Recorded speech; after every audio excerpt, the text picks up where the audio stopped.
संत कबीर साहब का पद लेंगे अपन, उस पर सत्संग।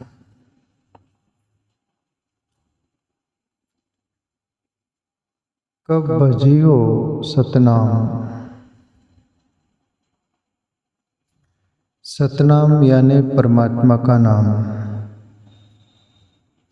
जिसको हरि नाम बोलते हैं, अपन प्रभु नाम बोलते हैं।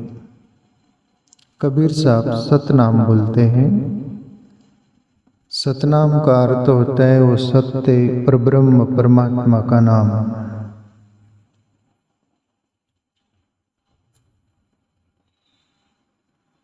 सभी के लिए प्रेरणाएं कर रहे सदगुरु कबीर साहब।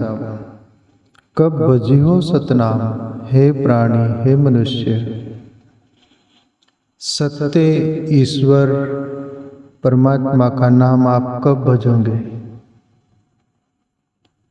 मनुष्य चालबाजी करता है, खुद के साथ धोखा करता है, होशियारी में जीता है और बोलते रहता है कि मैं अभी तो मेरा बचपना 10 साल का होता है तब से सूझबूझ जाती है, 5 साल का रहता है तब तक तो नादान रहता है, खेल कूद में उसको कुछ सूझबूझ नहीं रहती। पर 10 साल का हो गया, वहाँ से कोई घर के बड़े बुजुर्ग ईश्वर भक्ति करते होंगे, भजन करते होंगे, वो बोले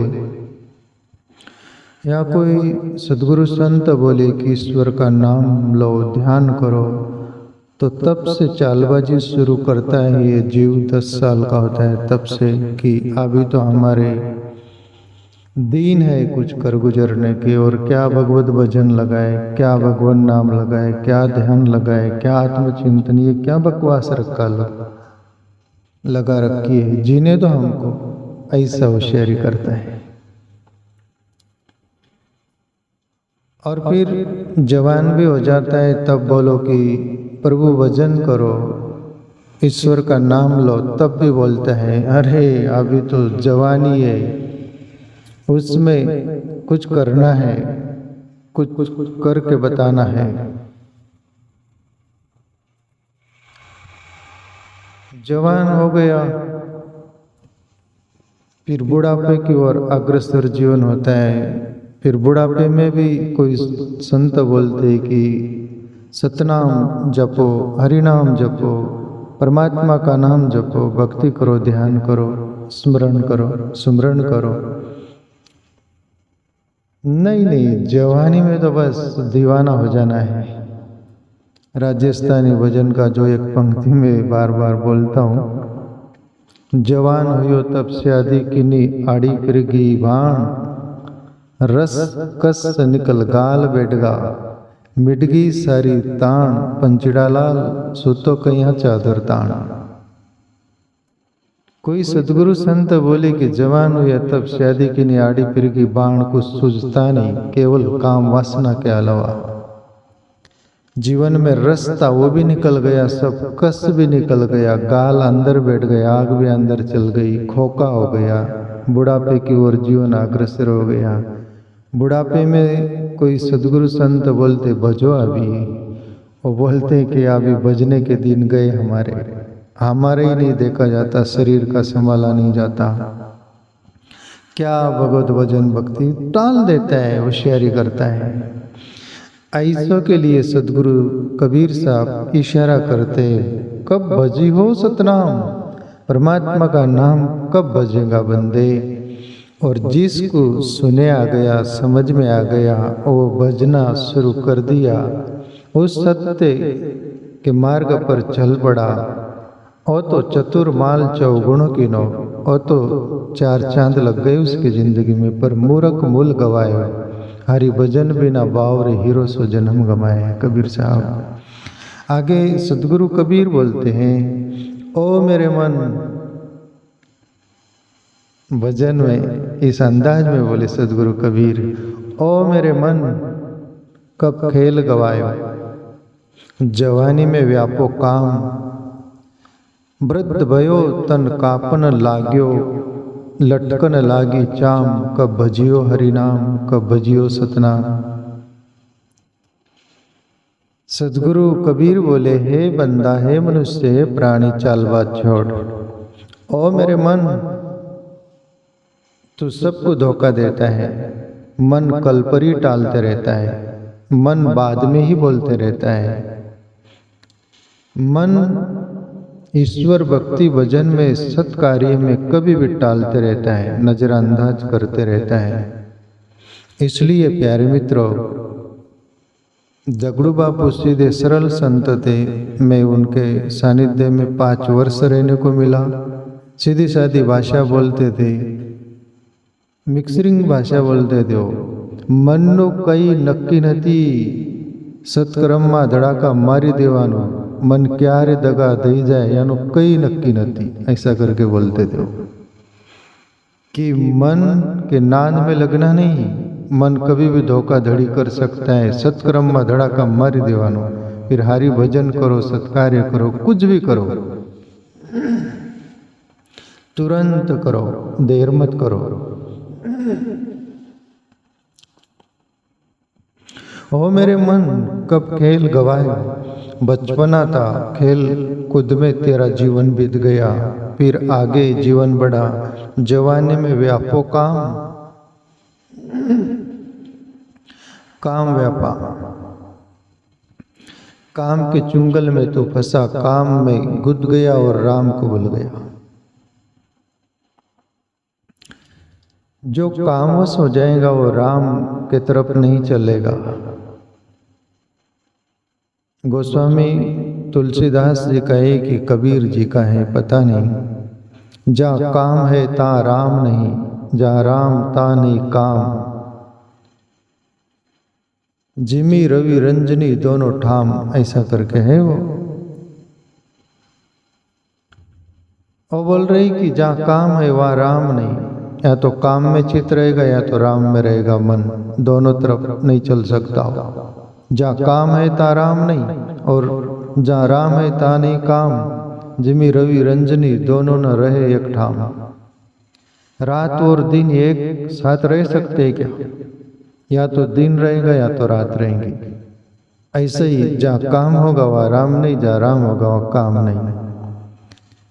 तो कबीर साहब बोले, काम में तू जवानी में काम के वश हो गया, तभी भी धोखा दिया अपने आप को। फिर वृद्ध हुआ, वृद्ध भयो तन कापन लाग्यो, लटकन लागी चाम। वृद्ध हो गया, लकड़ी लेके चलता है, शरीर कांपता है, क्या हरि भजन बजेगा तू, क्या करेगा बंदे। लटकन लागी चाम, चमड़ी लटक गई, सब जुरिया पड़ गई। और बुल्ले शाह बाबा को याद करूँ तो पंजाब में हुए, उधर बड़े अच्छे संत हुए, पूरी दुनिया जानती उनको।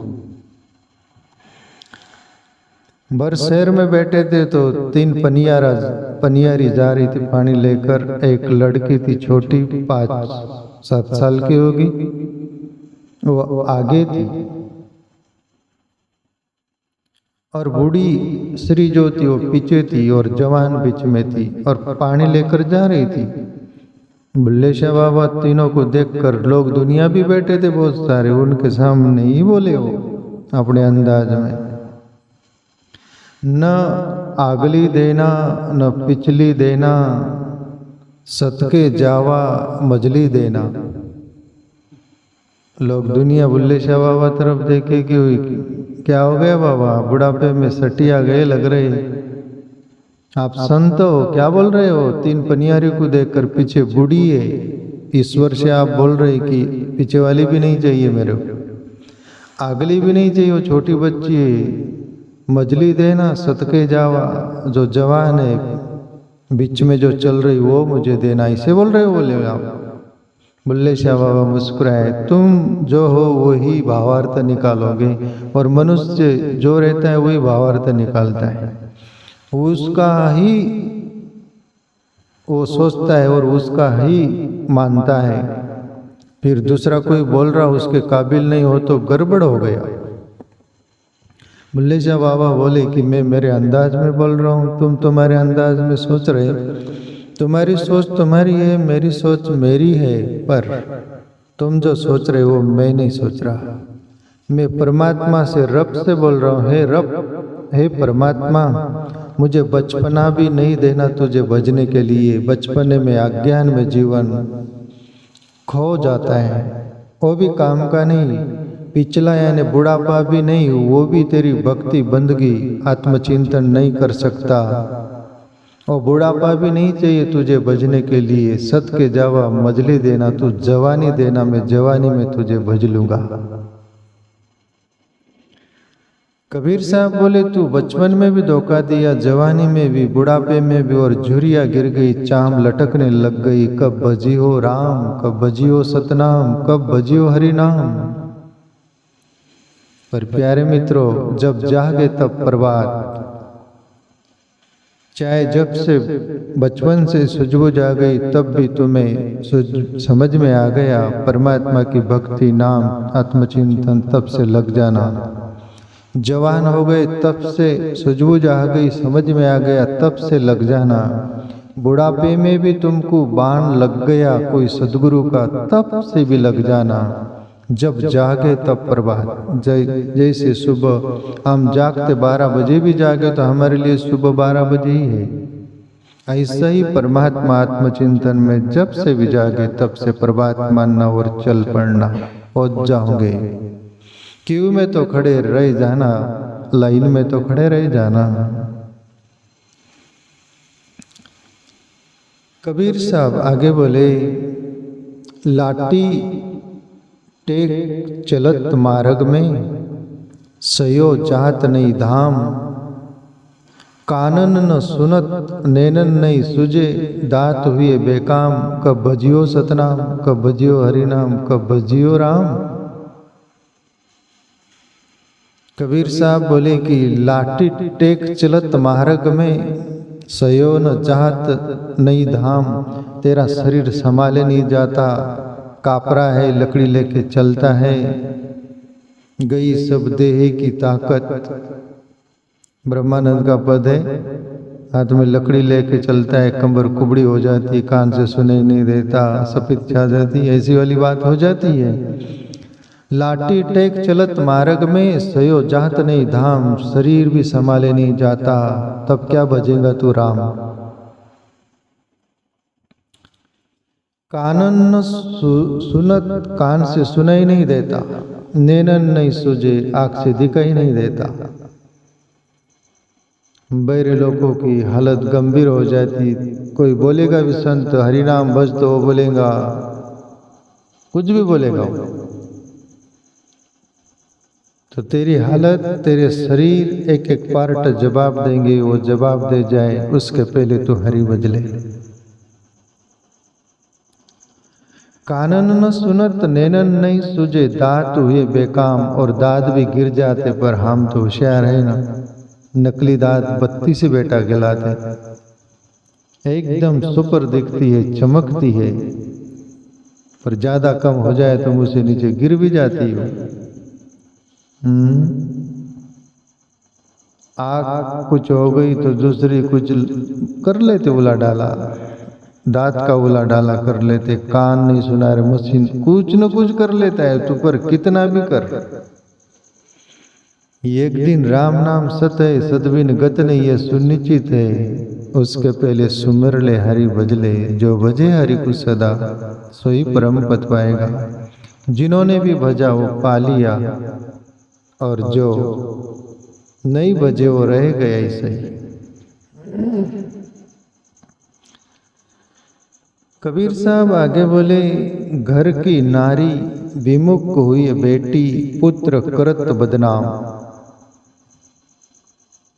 बरबरात बेटा ये बूढ़ा, अटपट ओटो याम। कब भजियो हरिनाम, कब भजियो सतनाम, कब भजियो राम। हे बूढ़ा, तेरी हालत इतनी गंभीर हो जाती बुढ़ापे में। अक्षरशः मेरे भी देखे, कुछ लोगों को मैं भी देखा, बुढ़ापे में पति पत्नी ऐसे काफी लोग होते, बोलते नहीं, एक में बोलते नहीं ना, शांतरा 36 का आंकड़ा हो जाता है। एक एक आंकड़ा बढ़ते बढ़ते बुढ़ापे में 36 हो जाते। फिर बूढ़ी अम्मा किधर तो बूढ़ा बापा किधर। बोलते भी नहीं, वो कोई मतलब नहीं, आप क्या रह गया। बिना काम का कोई हित नहीं करता। एक साथ रहे जिंदगी भर, फिर भी कबीर साहब बोले, घर की नारी विमुख हुए बेटी हो, तेरे से मुंह मोड़ कर बैठी रहती, तू दिखा कि उसके भी कपाल पर सला जाते कि मर ना भी, तू मरता नहीं। इतनी तेरी गंभीर हालत हो जाती है, फिर भी तुझे समझ में नहीं आता।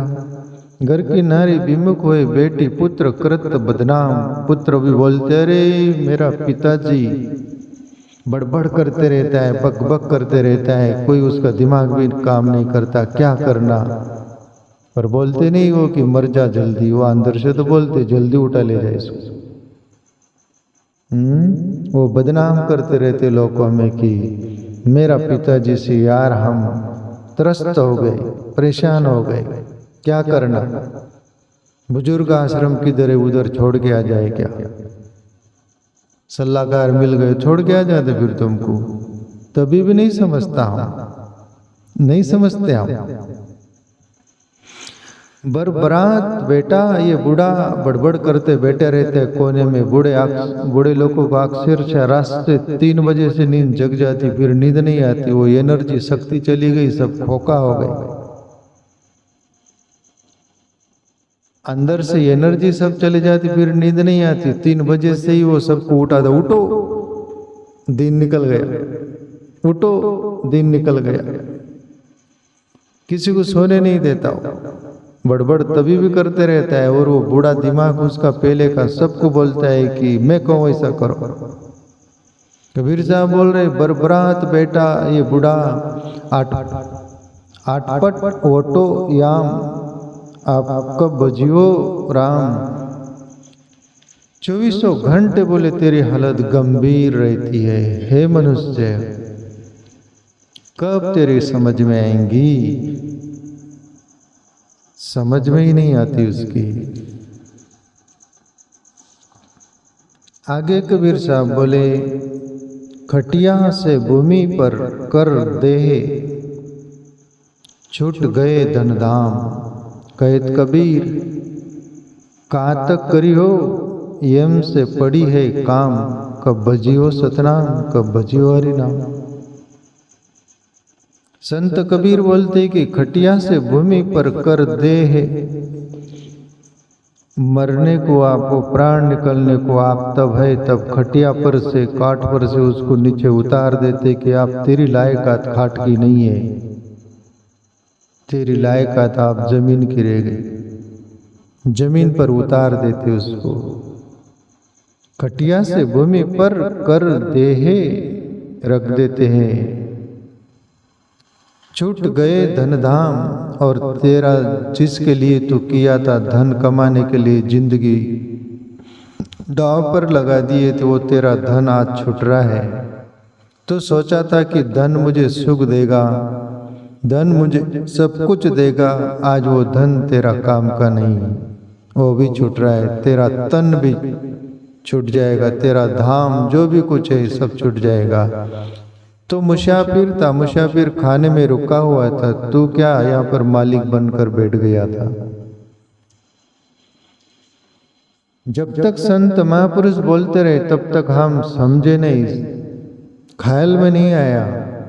समझदार होंगे तो आखिरी आंसू आते कि मैंने धोखे में जिंदगी खो दी, और मूर्ख हो तो उनको भी आंसू आते। पर इस अंदाज में कि जिंदगी और मिली होती तो हम और बच्चे पैदा कर लेते, 4-5 8-10, और धन कमा लेते, बहुत बड़ा कुटुंब कमा लेते, और कुछ हो जाते। जिंदगी परमात्मा ने कम दी उसके हिसाब से रोते। पर सज्जन लोग, मैंने हरि भजा नहीं, मैंने भक्ति नहीं की, ये मूल्यवान शरीर था। प्यारे मित्रों, मैं यहाँ शेयर करना चाहूँ, ये शरीर ईश्वर ने जो दिया है देवताओं से भी ज्यादा मूल्यवान बोला गया। बड़े भाग मानुष तन पावा, सुर दुर्लभ सतग्रंथ ही गावा। सतग्रंथ शास्त्र ऋषि मुनि सब बोलते हैं कि देवताओं को भी ये नसीब नहीं मनुष्य शरीर। वहां तो प्रभु श्री कृष्ण बोलते क्षीणे पुण्य मृत्युलोका विशंति। अर्जुन, देवताओं का पुण्य क्षीण होते न मृत्यु पर, ये पृथ्वी पर आते मृत्युलोक में और यहाँ रेंगते हो। वो ईश्वर प्राप्ति नहीं कर सकते पर मनुष्य कर सकता है। बड़े भाग मनुष्य तन पावा, बड़े भाग्य से मनुष्य तन मिला है। प्यारे मित्रों, मैं यहाँ एक छोटी सी कहानी के रूप में शेयर करना चाहूँ। एक बड़ी सभा भरी थी। सभा में प्रमुख व्यक्ति जो था वो खड़ा रहकर माइक के सामने खड़ा रह गया। सब सभा को संबोधित कर रहे हैं। वो हाथ में 500 की नोट थी, 1000 की नोट, 500 की जो भी होगी, 500 की नोट थी, हाथ में लिया और सभी के सामने बोला कि ये नोट किसको चाहिए, अभी नोट किसको नहीं चाहिए। जितनी सभा में लोग थे पूरे ऊपर हाथ किए, मुझे चाहिए। नोट तो एक थी पर सभी ऊपर हाथ किए, काश मुझे मिल जाए।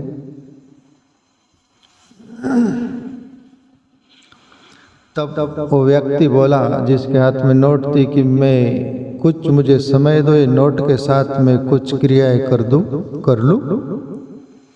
और उस नोट को हाथ में मसल डाला, मुट्ठी में उसने गोल कर डाला। तब वो लोगों से बोला कि आपको ये नोट चाहिए? सभी ने ऊपर हाथ किया चाहिए। तब वो व्यक्ति जिसके हाथ में पैसा था, नोट थी, वो बोले कि और एक बार मुझे मौका दो, कुछ नोट के साथ में कर लूं। नोट नीचे गिराई जमीन पर और पैर से मसल डाला 2-3 बार मिट्टी में। गंदी भी हो गई वो नोट। और वो नोट को उठाकर वो प्रमुख व्यक्ति बोलता है कि बोलो ये नोट किसको चाहिए क्या? तो सभी ने बोला चाहिए, ऊपर हाथ किया। तो वो बोलता है कि बस मेरा जो कुछ तुम्हें बोध देना था, मेरा मकसद जो था, अब मैं ये नोट तो निमित्त थी पर इसके पीछे कुछ हेतु था, वो मैं तुमसे बताऊं। और प्यारे मित्र, जीवन में समझने जैसी बात है। और बोले कि जैसे ये नोट पैसे की आपको कीमत थी, वो हाथ में मसल दी गई, उसकी भी आपको पड़ी नहीं थी। पैर के नीचे रोन दी गई, मिट्टी में गंदी हो गई, उसकी भी नहीं पड़ी थी। आपको नोट भर चाहिए थी, वो पैसे की कीमत थी आपको।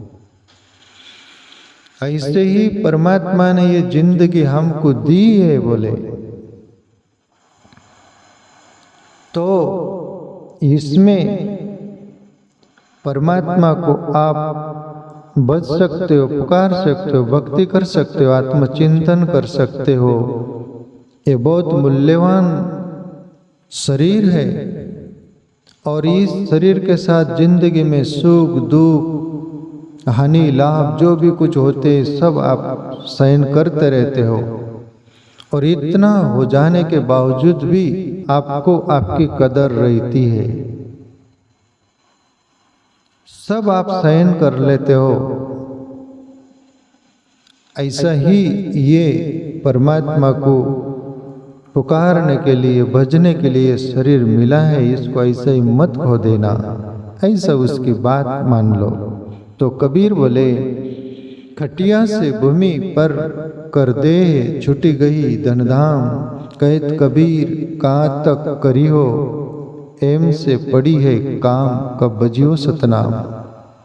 कहत कबीर कहाँ तक करी हो, बोले कब तक यही करता रहेगा, उठ रे चंदा वही धंधा। बार बार शरीर मिलता है और ऐसे ही यम राजा के हाथ तुम चढ़ जाते हो बलि। अनंत जन्म ले चुके फिर भी एक जन्म हरि को नहीं बचकर वो सत्य को जाना अनुभव किया। कब तुझे समझ में आएगा मनुष्य, पर ये मनुष्य को समझ में नहीं आता। और जिसको समझ में आ जाए उसकी बात बन गई। तो प्यारे मित्रों, ईश्वर की भक्ति कर लो, तुम अपन सब जितना भी हो जाए, यही सार है।